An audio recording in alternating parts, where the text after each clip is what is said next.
Hoje temos um assunto fundamental para entender a mudança que Curitiba está sofrendo neste momento. E mudança em grande parte positiva, que é o crescimento do setor de entretenimento, bares, restaurantes. A cidade está realmente transbordando de iniciativas novas.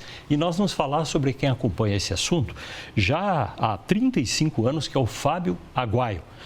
O Fábio começou trabalhando em hotéis e restaurantes, depois foi para consultoria e entretenimento, isso já há décadas. Depois agência de emprego e foi sócio, inclusive, de casas também, de shows, casas noturnas em Curitiba. E ele vai contar dessa experiência que levou o Fábio Aguaio ao cargo de direção, de poder orientar essa mobilização que a cidade tem hoje e que está sendo liberada para que o setor de entretenimento continue crescendo. Fábio Aguaio, quem ficasse 10 anos longe de Curitiba e chegasse hoje ia achar que é outra cidade, né? Ia pensar que está no estado de São Paulo, estado do Rio, o próprio Minas Gerais, né, que sempre se intitulou "Se não temos mar, temos bar". Hoje, Curitiba é um case de sucesso, de referência nacional. Hoje, as grandes companhias do Brasil, do setor de bebidas ou de qualquer outro segmento, vêm reconhecer essa transformação que Curitiba está tendo aí nos últimos anos, principalmente pós-pandemia. A retomada do nosso setor ainda não está o pré-pandemia, mas estamos chegando lá. Tivemos mais de 30%, 35% de estabelecimentos fechados na pandemia e estamos recuperando pouco a pouco, mas agora com qualidade, com uma diferença que está atraindo um público não só jovem, mas também resgatando muitas pessoas que não saíam de casa para curtir sua vida, porque a vida não é só trabalhar. Nós temos que também ter um cano de escape para esse momento difícil que nós passamos pós-pandemia. Numa visão geral da cidade, o que mudou principalmente? Parece que o deslocamento para os bairros, para as vizinhanças da cidade, desse setor de eventos, esse setor geral que você atua, parece que ele migrou realmente para ficar. Eu acho que é um momento novo que a sociedade está vivendo. Desde 2009, quando nós implantamos no Brasil a questão da lei seca, os empresários, o próprio cidadão consciente, ele achou que é mais viável ele consumir ou viver o seu bairro do que cruzar a cidade e ir para outros lugares. Então, hoje Curitiba tem uma capacidade de ter 12 polos gastronômicos e podemos ter mais ainda, né? Temos aí algumas propostas legislativas que podem criar mais polos gastronômicos. Hoje, pulsando na cidade, nós temos 3 polos gastronômicos que são fantásticos, que são da Itupava, a tradicional Batel, e também a da Prudente de Moraes, que hoje é um case também de sucesso com a revitalização da rua, que tem atraído não só os moradores de Curitiba, da região metropolitana, e todos os turistas que visitam a nossa capital. E onde surge um polo assim, ele começa a crescer, começa a se espalhar naquela região, e isso é muito rápido. Esse potencial, às vezes até surpreende, porque você imaginava que seria uma rua apenas, e daí as ruas vizinhas também já começam a ter empreendimentos. Parece que não falta cliente. Um bom exemplo é a Itupava, que começou com 2 quadras, hoje são 6 quadras. Também a Prudente de Moraes, que começou com 2 quadras, hoje já está subindo, já está chegando nas Mercedes, começou no centro e já está chegando no bairro Mercedes. E paralelamente, nas ruas que são transversais ou também paralelas, elas também estão criando novos polos gastronômicos, na Visconde do Rio Branco e na própria Brigadeiro Franco, ali também saindo novos estabelecimentos. E esses empresários que estão acreditando nisso são pessoas que também, às vezes, começaram como próprio trabalhador daquele estabelecimento. Virou empreendedor e essa é a oportunidade que o Brasil dá para o cidadão. Pode começar como trabalhador e virar um empresário, que todo mundo gosta de ser dono do seu próprio nariz, né? Pelo seu conhecimento do assunto, eu queria colocar aqui um pensamento que eu ouvi, vamos ver se é verdadeiro, que Curitiba, a cidade parava, ficava vazia à noite. Quando começaram a chegar paulistas, pessoas de outros estados que tinham o hábito de estender a noite, que isso foi influenciando o curitibano. Será que foi isso realmente que ajudou ou tem outra tendência? Olha, eu acredito nessa tendência, eu acredito porque hoje nós temos aqui em Curitiba mais de 50% das pessoas que moram em Curitiba são de outros estados e muita boa parte da população paranaense também veio para a capital. E acho que esses hábitos de outros lugares que têm essa vida pulsante na noite, e nós estamos agregando uma coisa nova, né? Que as pessoas não estão ficando só à noite, nós estamos aproveitando o dia também. Muitos estabelecimentos hoje abrem cedo e às vezes pode ficar até 1, 2 horas da manhã e com o público lotado nesses ambientes. Até porque a mudança de hábito das pessoas, a gente consegue agregar quem gosta do dia e também quem gosta da noite. O turismo em Curitiba é associado a este assunto que nós estamos tratando aqui. As duas pontas se complementam nesse crescimento da cidade? Olha, não só se complementam, mas também porque teve apoio governamental. O governo do estado acreditou no turismo e incentivou o turismo, apoia o turismo, que é o mais importante, e a prefeitura também começou a dar esse olhar mais carinhoso. Até a pandemia, nós éramos um pouquinho olhado marginalizado no nosso setor. Mas como nós começamos a gerar não só emprego, impostos para a cidade, nós também começamos a gerar tranquilidade social. Onde tem polos gastronômicos, tem muita questão de segurança. Recentemente foi divulgada uma pesquisa aqui em Curitiba, dos 10 lugares que tem mais perturbação de sossego ou poluição sonora. O curioso desse levantamento da CESP, que dos 10 locais não são polos gastronômicos, nem são polos turísticos. Isso demonstra que nós temos essa responsabilidade de também cuidar daquele entorno onde nós estamos. Porque além de trazer segurança, a gente também traz valorização imobiliária e principalmente deixa aquele local vivo. Porque aí muita gente quer conhecer, as pessoas estão querendo conhecer a sua própria cidade, que isso que é importante para esse deslocamento do turismo. Porque aí vai trazer aquele amigo de fora, vamos conhecer e, óbvio, gasta na sua cidade. Você atribui também às plataformas eletrônicas essa possibilidade de saber o que é que tem em cada lugar, tudo mais, né? Que aí está um dos motivos para essa mudança que a cidade está atravessando. Olha, a tecnologia e a inovação ela é fundamental para esse nosso crescimento. Hoje as pessoas têm na palma da mão onde elas vão frequentar, seja pelas redes sociais tradicionais aí, ou pelas plataformas digitais que indicam ou classificam os ambientes. Então, hoje você está ali num estabelecimento, puxa, está meio fraquinho aqui ele. Abre a sua rede social ou vê alguma plataforma digital, automaticamente ele já te desloca, vai para aquele ambiente. Mas mesmo assim, tem muita gente fiel naquele local que aí continua mantendo ali, mas também vai fazer aquela consulta nos outros ambientes. Vou dar um exemplo, hoje nós temos aí as redes sociais de Itaquera. Muita gente reclama delas aí, mas elas ajudam também a trazer gente para o nosso ambiente, porque as pessoas têm que se conhecer pessoalmente, não ficar só conversando em rede social. E onde que elas vão se encontrar? Em locais seguros, como os bares, restaurantes, os próprios shoppings. Então, essa oportunidade que nós estamos tendo através da tecnologia e inovação tem contribuído muito para esse crescimento. Os eventos gigantes, estes que vão para os estádios de futebol, há uma preocupação das vizinhanças, a reclamação do cidadão comum, muitas vezes é do barulho, do movimento e tudo mais. Mas a impressão que passa é que não há forma de mudar tão cedo esse hábito. Olha, eu acho que Curitiba ficou muito tempo fora da rota nacional e internacional de grandes shows e grandes eventos. Desde a mudança da questão do ISS de 2%, que colocou, vamos dizer assim, na concorrência legal com outros estados, Curitiba virou vamos dizer assim, o caminho natural desses grandes shows. Tanto é que no último mês de março nós tivemos aí 3 eventos simultâneos de grande porte e a cidade comportou. Por quê? Porque além de nós termos uma rede hoteleira de 17 mil leitos, nós temos hoje as moradias temporárias, que são através das plataformas digitais. Hoje, incorporadoras, grandes grupos econômicos estão construindo prédios justamente para essas pessoas que querem aluguel de curta temporada ou só de passagem, ou só para um evento. E isso tem fomentado não só a reencontrar o centro de Curitiba, que muitos desses empreendimentos estão sendo construídos no centro de Curitiba, tem gerado emprego, tem dado esse suporte para esses grandes shows que está tendo em Curitiba. Então, se a gente não tivesse essas alternativas, onde é que nós colocaríamos tudo isso de gente? Então, hoje, nós não devemos, eu acho que de case para muitos estados, nós somos uma referência positiva. E, através das plataformas digitais, nós estamos agregando esse conhecimento tradicional com a tecnologia.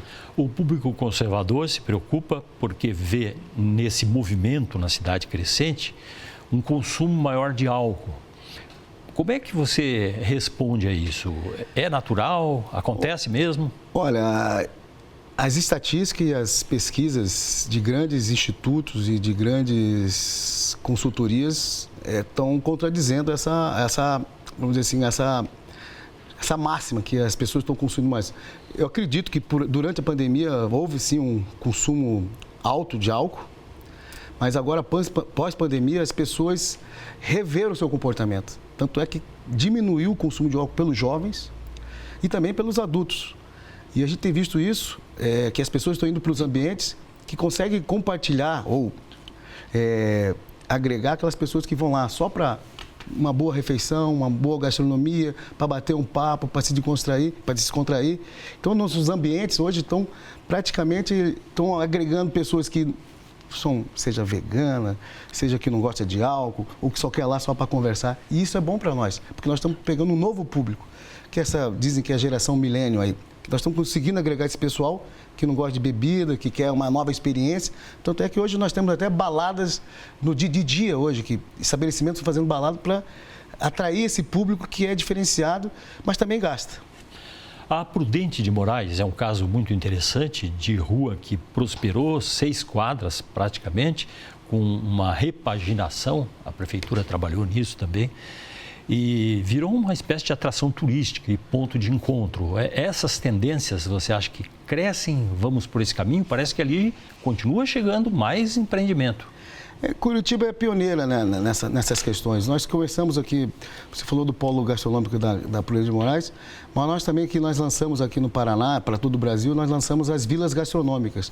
Muita gente conhece, quem conhece Curitiba, nós temos aqui o Souk, o Cadore, vários vilas gastronômicas foram criadas também para agregar diversas gastronomias, drinks, vinhos.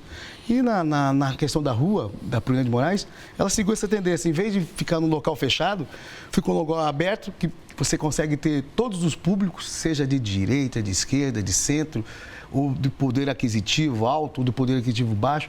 E isso é uma democracia. Os nossos ambientes conseguem fazer isso. Pessoas de diversas classes econômicas convivendo no mesmo ambiente e sem nenhuma briga, sem nenhuma perturbação de sossego.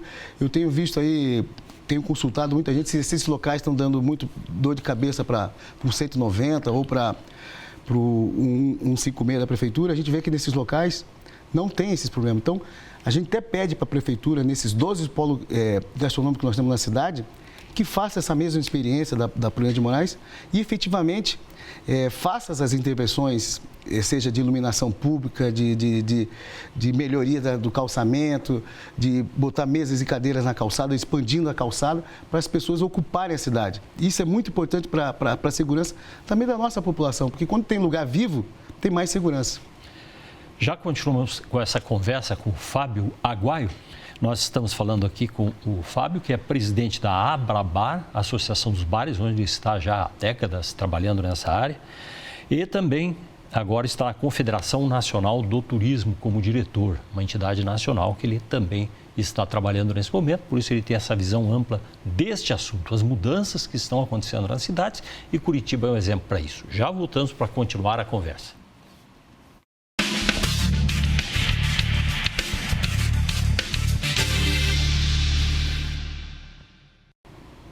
Hoje nós estamos procurando entender a grande mudança da capital do Paraná, a situação de Curitiba, que é surpreendente o que está acontecendo, o que acontece já há um tempo e pelo jeito vai continuar nessa velocidade. Falamos com o Fábio Aguaio, ele é presidente da Abrabar, Associação dos Bares, e também tem o cargo nacional agora na Confederação Nacional do Turismo, é diretor dessa confederação, então ele acompanha o assunto de perto. Fábio, nós temos aí, você falou, 12 polos gastronômicos em Curitiba. É bastante coisa.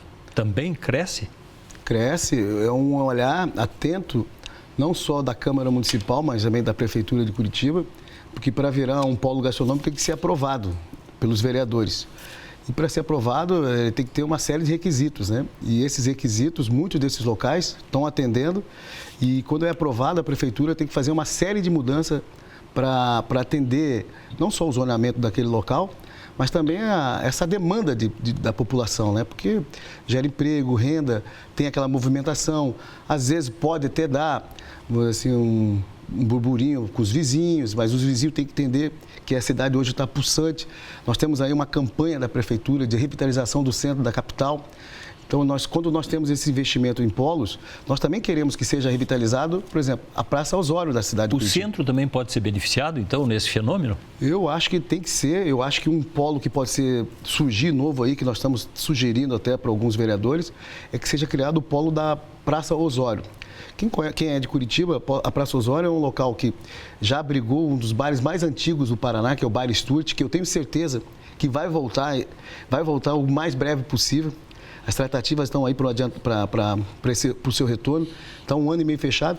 E no entorno da Praça Osório tem vários bares, restaurantes de várias, vamos dizer assim, gastronomias, seja oriental, italiana, portuguesa. E isso para a cidade de Curitiba é bom, porque ali ele é cheio de hotéis ali do lado. Então, os turistas que estão na cidade, a própria feirinha que tem na Praça Osório vai ser beneficiada, porque vai atrair muito mais gente para aquele local. Então, quando a prefeitura investe em polos gastronômicos através de leis e revitalização desses locais, além de gerar valorização imobiliária, traz mais gente. Isso não mexe só com o setor de bares, mexe com o estacionamento, mexe com as lojas do comércio, porque muita gente às vezes está por ali perto, faz alguma compra. Então, toda uma cadeia, todo um setor é beneficiado com os polos gastronômicos. Isso é bom, porque a gente consegue manter a cidade viva. Haverá algum problema para as baladas? Tem gente que acha já que será o fim das baladas com tanta novidade chegando. Olha, as baladas no mundo inteiro estão correndo risco. O comportamento das pessoas estão mudando. Eu fiz parte das baladas aí, ainda frequento algumas, sei como é que é, tive balada, sei como é que está o nosso movimento. Os jovens de hoje, eles querem aproveitar mais do dia e as pessoas também da minha geração não querem ficar muito tempo acordada, às vezes querem ficar só até 1 hora da manhã, mas aqui em Curitiba tem um estabelecimento que ele até sui generis, né? Ele consegue conciliar essa nova geração milênio aí, que é a turma que vai até os 23, né, que é essa nova geração, com pessoas da minha década de 70, que tem 50, 55, 60 anos. Então, nesse mesmo ambiente, essas pessoas conseguem conviver. E para agradar esses dois públicos, tem lá a parte de trás, tem uma baladinha com a discoteca, que ninguém vai falar isso, discoteca nos dias atuais, a boate. E tem na parte da frente, tem o lounge, onde fica aquele DJ fazendo as músicas para essa nova geração escutar que o Brasil já teve música boa, né? A gente não vive esse momento musical feliz, mas mostra para essa nova geração que também nós tivemos trilhas sonoras boas de grandes artistas brasileiros. Então, tem uns heróis da resistência aí que estão tentando converter. Tenho 2 amigos aí que estão abrindo 2 casas novas para tentar atrair esse público. E eu escuto muito da minha geração, poxa, faz um movimento aí para abrir as casas para a nossa geração, para a gente ficar pelo menos até umas 3, 4 horas da manhã. Está todo mundo fechando cedo. É porque os hábitos, muita gente que vai para uma balada, às vezes não toma nada, ou toma alguma coisinha, vou ter que descansar porque amanhã eu vou pedalar cedo, amanhã eu vou fazer meu crossfit. A saúde. A saúde. Além da saúde física, tem muita gente também cuidando da saúde mental. E isso nós entendemos, e o empresário tem que estar atento a isso e criar fórmulas para atrair esse público que está diferenciado hoje na vida noturna, né? A boemia é para poucos. Sobrou só para o nosso amigo Gato Preto lá, que ainda é resistente lá, que fica até às 7 da manhã e tem público para isso. Se ele fica até às 7, tem público para isso. Mas é coisa rara em Curitiba hoje. Você diz que, apesar de todas essas mudanças na cidade, as previsões de que teríamos mais brigas, mais conflitos na região central, isso não aconteceu como era previsto, pelo menos. O comportamento... Eu vi agora, aconteceu um caso aí de um jogador de futebol, mas casos de violência, isso também é questão de muita prevenção, sabe, Vili? Nós trabalhamos muito preventivamente na capital, acho que poucos estados do Brasil como o nosso, o que nós fizemos de lei preventiva. Por isso que é importante ter uma entidade que atue preventivamente. Nós fizemos uma lei aqui em Curitiba que obriga o cadastramento dos clientes acima de 100 pessoas. Isso evita que entrem lá os pit boys, os brigões.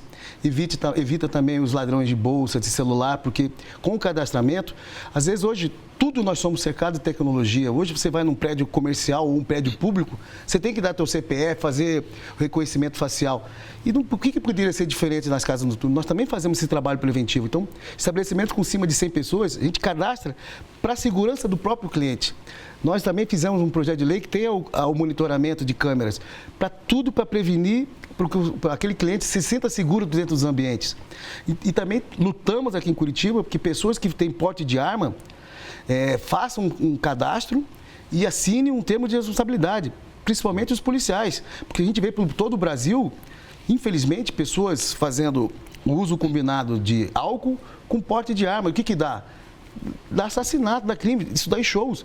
E até faço um reforço agora, o Congresso Nacional acabou de aprovar um projeto de lei que todos os advogados vão poder ter porte de arma. Você imagine quantos advogados no Brasil? Tem mais de 1 milhão de advogados. Imagine todas as baladas, bares com advogados usando porte de arma. Então, temos que trabalhar preventivamente ações que deixem a segurança do cidadão em primeiro lugar. E para isso serve o Poder Legislativo, fazer leis que nos protejam. E entidades como nossa para sugerir e propor isso a eles, né? Com todo esse crescimento do setor, você já disse que não houve um aumento que era previsto pelas pessoas, que nós teríamos mais brigas, mais conflitos. Não, não tem. Pelo contrário, eu acho que nós estamos com uma geração aí que quer viver mais a vida, quer aproveitar mais. É óbvio que tem aquelas pessoas irresponsáveis, é óbvio que existe, nós não podemos fechar os olhos que existem facções, que existem pessoas infiltradas para vender droga, para vender aquilo, mas aí tem um trabalho de inteligência do poder público, da Secretaria de Segurança Pública.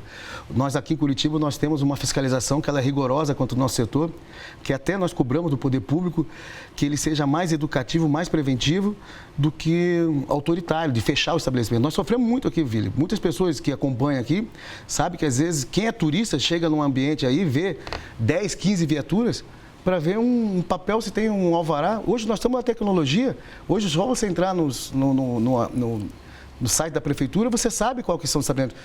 Porque depois da Boate Kiss, foi obrigado todas as prefeituras colocarem nos seus bancos digitais se aquele estabelecimento está com toda a documentação em dia ou não. Porque ninguém quer mais uma Boate Kiss, o reprise da Boate Kiss.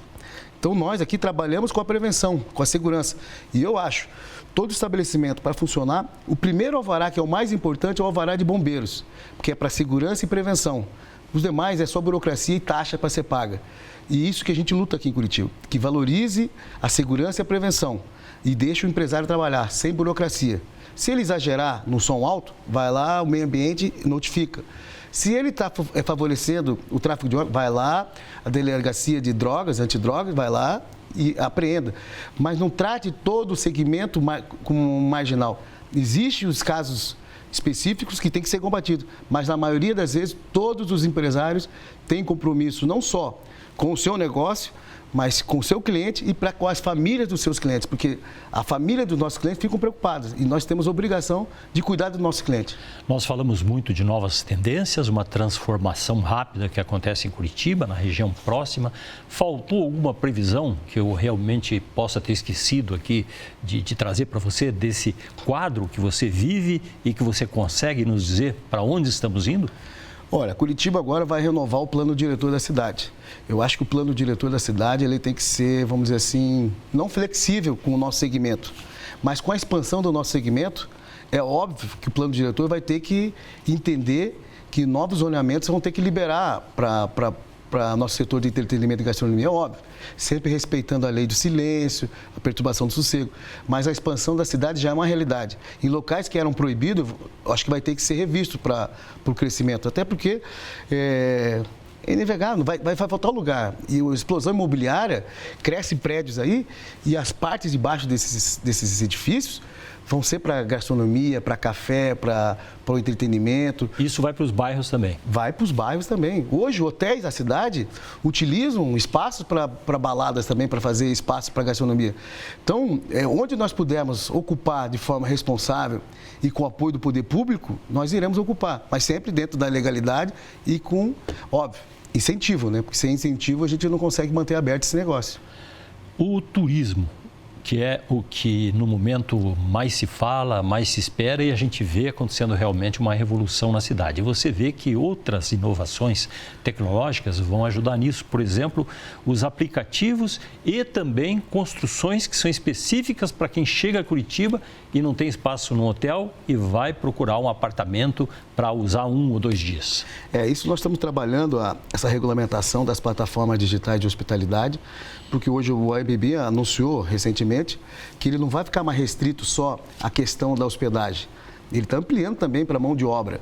Então, várias dessas plataformas, o próprio iFood, que atende o nosso segmento, não está mais restrito a levar o alimento na casa do cidadão.